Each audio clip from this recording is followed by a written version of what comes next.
السلام عليكم ورحمة الله وبركاته. معاكم كرام العيدي في حلقة جديدة. حلقة النهاردة بعنوان فوز مطمئن للأهلي، وفي سيناريو مكرر للموسم الماضي الأهلي يقابل الرجاء. بداية طبعا مبروك للأهلي الفوز على المحلة بثلاثية نظيفة في مباراة كانت من جانب واحد. الأهلي تسيد المباراة من بدايتها لنهايتها. في مباراة الأهلي أراح بعض العناصر الأساسية زي الشناوي وزي بيرستاو، آه، وقفشه ممكن يعني لو اعتبرناه ان هو عنصر اساسي في الفريق. الاهلي النهارده ابتدى اللقاء بعلي لطفي حراسه المرمى، في الباك طبعا محمد هاني، باك يمين خالد عبد الفتاح، باك شمال علي معلول، بينهم رامي ربيعه وعبد المنعم. في النص لعب بثلاثه مروان عطيه وحمدي فتحي والسوليه، قدام ثلاثه الشحات وكهربا واحمد عبد القادر.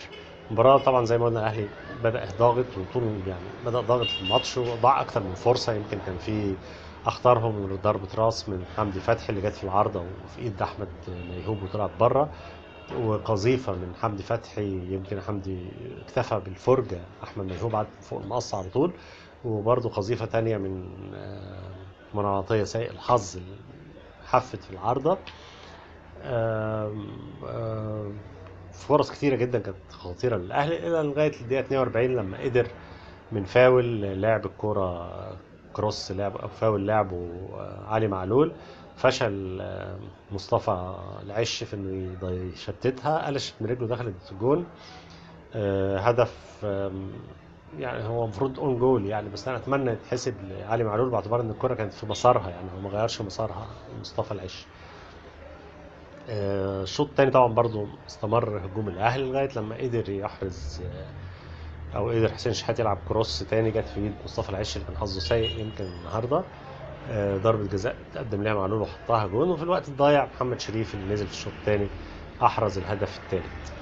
الاهلي زي ما قلنا ده التشكيل اللي نزل في الشوط الثاني. نزل خمس لاعبين بدايه من ثلاثه، نزلهم الاول كانوا قندوسي وشريف، قندوسي وشريف وتاو، وبعد كده نزل كريستو، ونزل اخر واحد كان محمد هاني، وخرج كهربا، وخرج الشحات، وخرج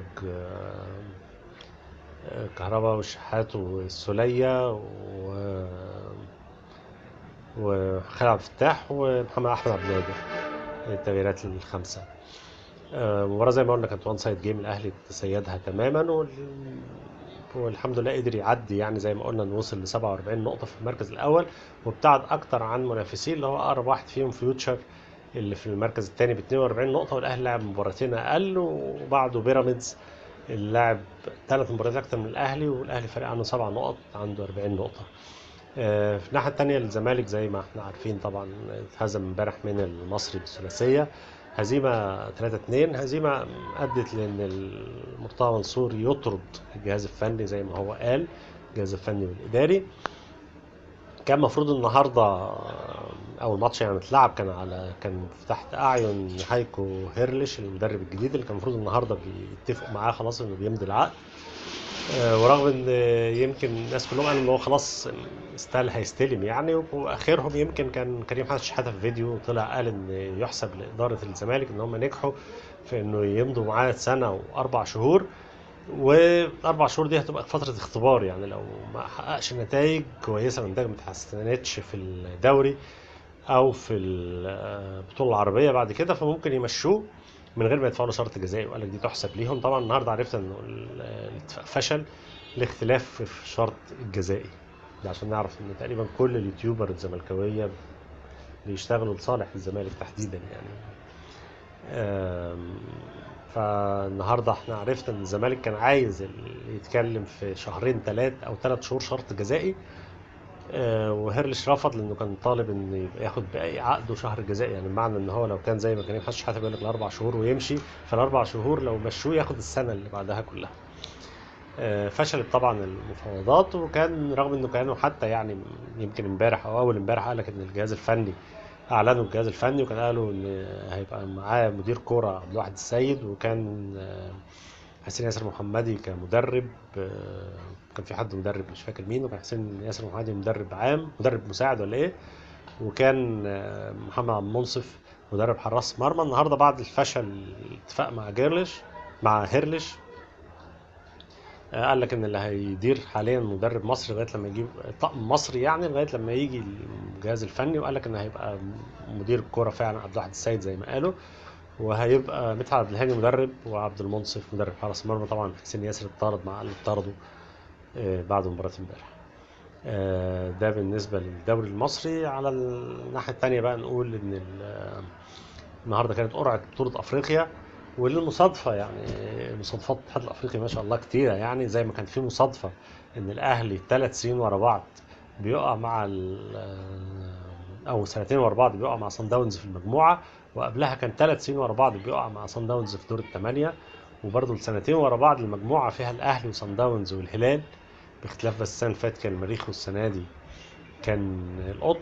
فبرضه بنفس المصادفات وياما حسن الصدف، يعني ان الاهلي بعد ما بيطلع تاني للمجموعه بعد سان داونز بيقابل مين؟ بيقابل الرجاء اللي قابله السنه اللي فاتت برضه في دور الثمانيه. هل كده بس خلصت الصدف؟ لا لا، لسه في صدف تانية من صدف الاتحاد الافريقي ما شاء الله كتيره. فالاهلي والرجاء باذن الله، الاهلي لما يكسب الرجاء هيلاعب الفايز من الترجي وشبيبه القبائل. يعني لو نفتكر كلنا السنة اللي فاتت الأهلي بعد ما كسب الرجاء قابل اللي كسبان من الترجي وسطيف خرج الترجي وقابل الأهلي. فسبحان الله يعني صدف الاتحاد الأفريقي كتير. زي ما قلنا 3 سنين ورا بعض بتقابل صن داونز في دور الثمانية، بعدها سنتين ورا بعض معاك في نفس المجموعة هم والهلال. السنة دي بتقابل الرجاء اللي هو زي قابلته السنة اللي فاتت، وبعد كده بتقابل اللي كسبان من الترجي واللي بيلعبوا البطل الجزائر زي السنه اللي فاتت. وزي قبل كده يمكن قبل ال3 سنين دول او السنتين بتوع الاهلي المجموعات كان تقريبا صن داونز بقى له 3 سنين بيقع مع الوداد في نفس المجموعه. هم تقريبا ما بيعملوش قرعه، هم بيستسهلوا يقول لك يعني ما دول كده وخلينا زي ما كنا، يعني نكمل سنين زي بعض يعني. نفس القرعه السنه اللي فاتت هنتعب نفسنا ونعمل قرعه جديده ليه؟ يعني ما القرعه دي كويسه.